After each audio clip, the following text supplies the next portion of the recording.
കൂട്ടുകാരെ, ഒരു മാസം മുമ്പ് എയർലെയറിങ് ചെയ്ത് വെച്ച റംബുട്ടാൻ്റെ കമ്പാണിത്. നല്ലതുപോലെ വേര് വന്നിട്ടുണ്ട്. ഇനി നമുക്കിതൊന്ന് കട്ട് ചെയ്തെടുത്താലോ?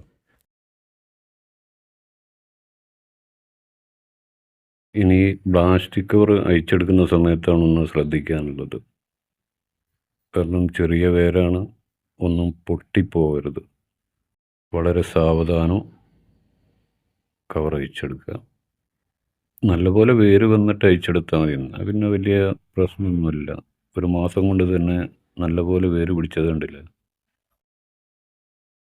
നമ്മൾ നനയ്ക്കുന്ന സമയത്തൊക്കെ അടിയിൽ വെള്ളം കെട്ടിക്കിടക്കാതിരിക്കാനാണ്.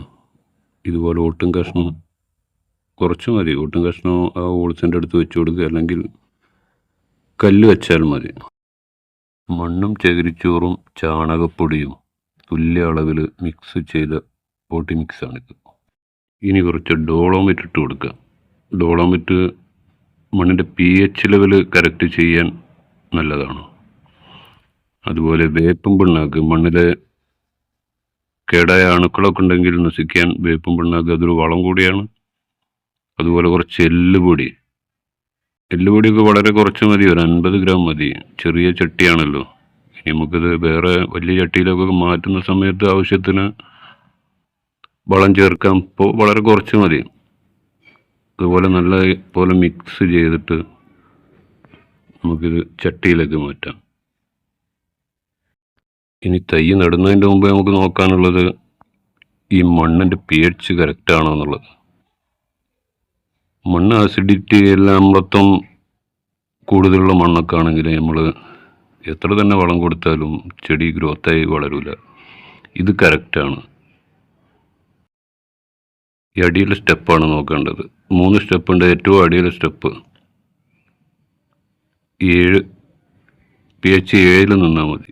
ഒരു 6.5, 7 ഒന്നും കുഴപ്പമുള്ളതല്ല. അതിൽ കൂടുതലായാലും കുറഞ്ഞാലും നമുക്ക് ഡോളോമിറ്റൊക്കെ കലക്കി ഒഴിച്ച് കൊടുക്കുക, അല്ലെങ്കിൽ ചെടിയുടെ മുകൾ ഭാഗത്ത് ഇട്ട് കൊടുക്കുകയൊക്കെ ചെയ്യുക. ഏതായാലും ഇത് pH കറക്റ്റായിട്ടാണ് കാണുന്നത്, അതുകൊണ്ട് നമുക്ക് കൂടുതലായിട്ടൊന്നും ചെയ്യേണ്ടതില്ല.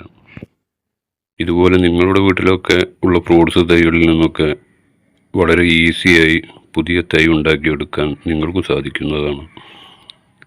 അതെങ്ങനെയാണെന്നുള്ളത് അടുത്ത വീഡിയോയിൽ ഞാൻ നിങ്ങൾക്ക് കാണിച്ചു തരാം. ഏതായാലും വീഡിയോ കാണുന്ന എൻ്റെ കൂട്ടുകാരെല്ലാവരും ലൈക്ക് ചെയ്യാനും സബ്സ്ക്രൈബ് ചെയ്യാനും മറക്കരുത് കേട്ടോ. ഓക്കെ.